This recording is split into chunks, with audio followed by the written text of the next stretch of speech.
नमस्कार दोस्तों, कैसे हैं? स्वागत है आप सबका आज के एक और नए वीडियो में। दोस्तों, आज की इस वीडियो में हम लोग वैसे प्रश्न को देखने वाले हैं जो कि आपका बोर्ड एग्जाम 2026 में जो आपका 7 फरवरी का दोस्तों फिजिक्स का पेपर होने वाला है, वो दोस्तों आपके एग्जाम में हूबहू यही से प्रश्न देखने को मिल जाएंगे। तो वीडियो को आपको जरा से भी स्किप मत करना है, क्योंकि दोस्तों ये वीडियो आपको बहुत ज़्यादा काम का होने वाला है। वेरी वेरी वायरल इंपॉर्टेंट देखने वाले हैं जो कि आपके एग्जाम हॉल में प्रश्न सीधे देखने को मिलेंगे। तो वीडियो को जरा से भी स्किप मत कीजिएगा। चैनल पे नए होंगे दोस्तों तो चैनल को सब्सक्राइब करके घंटे के निशान कॉल पर दबा के रखना है। और दोस्तों, इस वीडियो का डिस्क्रिप्शन में व्हाट्सएप चैनल का लिंक दिया जाता है, तो आप लोग वहाँ भी ज्वाइन हो जाइए। वहाँ पर दोस्तों सबसे पहले न्यूज़ अपडेट मिल जाता है। मैं बता देना चाहता हूँ, पिछले जो एग्जाम आपका हुआ दोस्तों उसमें हमने वेरी वेरी इंपॉर्टेंट है, जो कि दोस्तों आपका मैथ इकोनॉमिक्स में सारे प्रश्न वहीं से आया था। तो आप लोग इस वीडियो को स्किप मत कीजिएगा। और इस चैनल पर दोस्तों आईए, कॉमर्स और साइंस से बीएससी सारा का इन्फॉर्मेशन मिलता है। तो आप लोग चैनल को सब्सक्राइब जरूर करके रखेंगे और व्हाट्सएप कीजिएगा। चलिए इसलिए हम प्रश्न की ओर बढ़ते हैं। तो क्या बोलता है आप लोग देखिएगा, बोला dimensional formula of epsilon note, यानी कि दोस्तों एप्सिलॉन नोट का यूनिट सूत्र क्या होता है, तो आपको पता होना चाहिए। इसका होता है m का पावर -1, l का पावर -3, t का पावर 4, 1 पावर 2, यानी कि ऑप्शन नंबर 2 दोस्तों आपका सही जवाब हो जाएगा। दूसरा दोस्तों, गॉस के इलेक्ट्रॉनिक क्या चीज इलेक्ट्रोटिक्स के अनुसार क्या होगा दोस्तों, इलेक्ट्रोस्टैटिक्स के अनुसार क्या होगा, तो इसका सही जवाब ऑप्शन नंबर बी आएगा, phi is equal to q by epsilon naught सही जवाब। अगला प्रश्न बोलता है 2 कूलम आवेश के लिए इलेक्ट्रॉन की संख्या क्या होगा, तो अगर आप इसे सोल्व कीजिएगा तो आपका ऑप्शन नंबर बी आएगा 1.25 इंटू 10⁻90। अगला चौथा नंबर बोलता है सो यदि किसी समांतर पट्टिका संधारित्र में पट्टिकाओं के बीच दूरी आधी कर दी जाए तो उसकी धारिता क्या हो जाती है दोस्तों, तो उसकी जो धारिता है दोस्तों दुगनी बढ़ जाती है। क्या होती है दोस्तों, तो आपका जो है दुगनी बढ़ जाती है। चलिए अगला प्रश्न देखते हैं क्या बोलता है। तो प्रश्न बोलता है दोस्तों, किसी आवेशित गोलीय कवक के आंतरिक बिंदु पर विद्युत विभव का मान होता है, क्या होता है, तो उसका जो मान होता है दोस्तों स्थिर रहता है। क्या स्थिर रहता है, कांस्टेंट रहता है, क्या रहता है, स्थिर रहता है एक जगह पे। अगला प्रश्न आप लोग ध्यान दीजिएगा, बोलता है दोस्तों क्या बोलता है, किसी विभव के विद्युत क्षेत्र एवं विभव दूरी आर के साथ किस प्रकार परिवर्तित होता है, तो इसका सही है दोस्तों ऑप्शन नंबर सी आएगा 1/r, या तो दोस्तों 1/r² या तो 1/r³। अगला प्रश्न है, ध्यान दीजिएगा, बहुत ही इंपॉर्टेंट है दोस्तों, किरचॉफ का पास का नियम किस राशि के संरक्षण के नियम के अनुसार होता है, तो इसका सही ऑप्शन नंबर डी आएगा ऊर्जा। क्या दोस्तों, ऊर्जा के अनुसार। ध्यान दीजिएगा।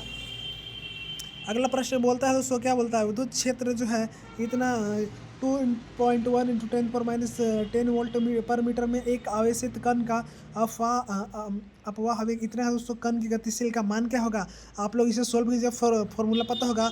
ऑप्शन नंबर बी सही आता है 2 इंटू 10⁻6 मीटर स्क्वायर पर वोल्ट पर सेकेंड। अगला प्रश्न बोलता है, ध्यान दीजिएगा, बोलता है दोस्तों किसी बाह्य चुंबकीय क्षेत्र, क्या दोस्तों, किसी बाह्य चुंबकीय क्षेत्र में एल लंबाई में धारावाही चालक पर चुंबकीय बल एफ को किस प्रकार से व्यक्त किया जाता है, तो दोस्तों इसका सही जवाब जो है ऑप्शन नंबर सी आता है। क्या दोस्तों, ऑप्शन नंबर आपका सी आ जाएगा। अगला प्रश्न बोलता है, ध्यान दीजिएगा, बोलता है दोस्तों 100 फेर, क्या 100 फेरों वाली 10 सेंटीमीटर त्रिज्या की वृत्तीय कुंडली में दोस्तों 3.2 एम्पियर की धारा प्रवाहित हो रही है।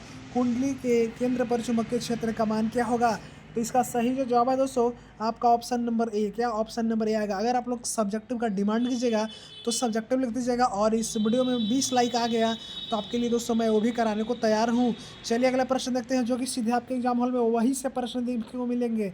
बोलता है निम्न में से कौन सा चुंबकीय क्षेत्र रेखाओं के बारे में दोस्तों सही नहीं है, तो इसमें जो सही जवाब है दोस्तों आपका ऑप्शन नंबर डी आता है। चुंबकीय क्षेत्र रेखा निश्चित स्थितियों में एक दूसरे को काट सकती है। अगला प्रश्न है, ध्यान दीजिएगा, क्या बोलता है अगला प्रश्न, एक क्षण चुंबक के अंदर बल की चुंबकीय रेखाएं क्या होती है, तो बल की जो चुंबकीय रेखाएं होती है दोस्तों वो चुंबक के एस ध्रुव से एन ध्रुव तक। कहाँ, एस ध्रुव से एन ध्रुव। अगला प्रश्न है दोस्तों, ध्यान दीजिएगा, किसी स्थान पर पृथ्वी का चुंबकीय क्षेत्र का ऊर्ध्वाधर घटक 36 घटक का √3 गुना है, इस स्थान पर नमन कोण का मान क्या होगा, तो देखिए इसका जो आपका सही जवाब है दोस्तों आपका ऑप्शन नंबर सी आएगा। ऑप्शन नंबर सी आएगा, यानी कि 60 डिग्री। अगला प्रश्न, क्षेत्र बी के समांतर इसके तल के साथ रखे गए अनुप्रस्थ परिचित क्षेत्रफल ए एन फेरों की कुंडली के साथ जुड़ा चुंबकीय फ्लक्स होता है, क्या होता है दोस्तों, इसका सही ऑप्शन नंबर डी आएगा, शून्य होता है। क्या होता है, शून्य होता है। चलिए अगला प्रश्न देखते हैं दोस्तों। अगला प्रश्न आपका क्या बोलता है, अगला प्रश्न बोलता है कि किसी चुंबक में गतिमान, क्या किसी चुंबक में गतिमान तार में प्रेरित धारा की दिशा इसका प्रयोग करके दोस्तों प्राप्त की जाती है? तो देखिए इसका सही ऑप्शन नंबर बी आएगा, यानी कि फ्लेमिंग के दाएं हाथ का नियम। क्या दोस्तों?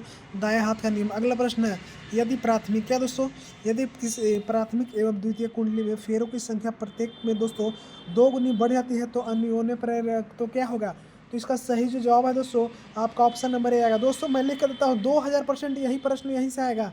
तो आपको वीडियो को अच्छे से देखना है, स्किप मत करना है, 2-3 बार देख लीजिएगा, दोस्तों को भी शेयर करिएगा, क्योंकि सारे प्रश्न यहीं से आने वाला है। बोलता है 100 जो है 100 ओम के प्रतिरोध को 220 वोल्ट 50 हर्ट्ज की AC सप्लाई से जोड़ा जाता है दोस्तों।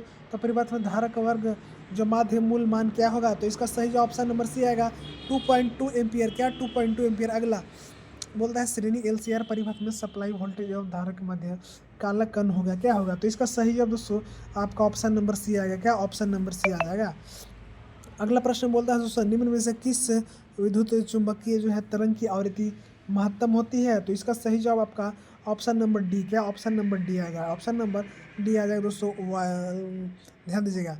अगला प्रश्न है, कोहरे में दोस्तों फोटोग्राफी के लिए प्रयुक्त होती है। कोहरे में क्या चीज़ का प्रयुक्त होता है दोस्तों? तो इसका ऑप्शन नंबर बी आएगा, अवरक्त का। क्या चीज़ का दोस्तों? अवरक्त का। अगला प्रश्न है, वस्तु से बड़ा आभासी प्रतिबिंब बनता है, कहाँ बनता है? ध्यान दीजिएगा, इसका सही जो आपका ऑप्शन नंबर बी आएगा, अवतल दर्पण।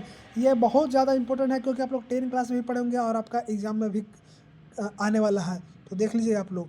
अगला है, एक सरल सूक्ष्मदर्शी बना हुआ प्रतिबिंब होता है, क्या होता है?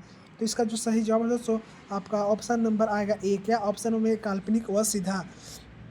अगला प्रश्न बोलता है दोस्तों कि तरंग दैर्ध्य में वृद्धि के साथ अपवर्तनांक का मान क्या होता है? तो अपवर्तनांक का जो मान होता है दोस्तों घट जाता है। क्या होता है? घट जाता है, लेस हो जाता है, कम हो जाता है। अगला द्वितीयक का जो है त्रिज्याओं अवधारणा दी थी, कौन दी थी दोस्तों? द्वितीयक। तो इसका सही जवाब आपका ऑप्शन नंबर सी आएगा, यानी कि हाइगेंस ने। कौन दोस्तों? हाइगेंस ने। अगला प्रश्न, दो तरंग जिनकी तीव्रता का अनुपात 9:1 है व्यक्तिकरण उत्पन्न करती है, अधिकतम तथा न्यूनतम तीव्रताओं का मान अनुपात होगा, क्या होगा दोस्तों? इसका सही जवाब ऑप्शन नंबर सी आएगा। क्या चाहिए? ऑप्शन नंबर सी आएगा, 4:1। अगला प्रश्न बोलता है, ध्यान दीजिएगा, बोलता है कांच की एक पट्टिका पर प्रकाश किरण 60 डिग्री कोण पर आपतित होती है। यदि परावर्तित तथा आपतित किरण परस्पर लंबवत हो तो पदार्थ का अपवर्तनांक क्या होगा? तो क्या होगा दोस्तों?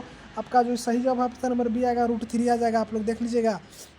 अगला, निम्न में से किस धातु का न्यूनतम कार्यफलन है? इसका सही ऑप्शन नंबर डी आएगा, सोडियम का। किसका? सोडियम का, जिसका परमाणु संख्या 11 होता है और उसका संकेत साइंबल Na होता है। क्या होता है? Na। अगला प्रश्न है, ध्यान दीजिएगा, 25 वोल्ट और 36 वोल्ट द्वारा त्वरित 2 इलेक्ट्रॉनों से संबंधित डी ब्रोगली तरंग दैर्ध्य का अनुपात है, क्या है? तो इसका सही जवाब दोस्तों आपका ऑप्शन नंबर डी आएगा, D for Devasena 6/5 answer.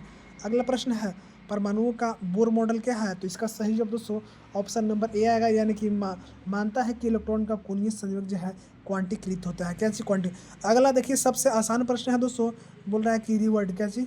Rydberg नियतांक का एसआई मात्रक क्या है, यानी कि रिडबर्ग का। तो इसका सही जवाब आपका ऑप्शन नंबर सी आता है, पर मीटर। दोस्तों इस तरह से मैंने वायरल क्वेश्चन बताने का प्रयास किया, जो कि आपके एग्जाम हॉल में हूबहू प्रश्न देखने को मिलेंगे। वीडियो को पसंद है तो वीडियो को लाइक कीजिएगा, चैनल को सब्सक्राइब करके, और आप लोग मेरे व्हाट्सएप जुड़िएगा PDF लेने के लिए। सब्जेक्टिव चाहिए तो सब्जेक्टिव लिख दीजिएगा, मैं कंप्लीट सब्जेक्ट बता दूंगा, जो कि सारे प्रश्न आपको वहीं से मिलेंगे। तब तक के लिए जय हिंद, वंदे मातरम।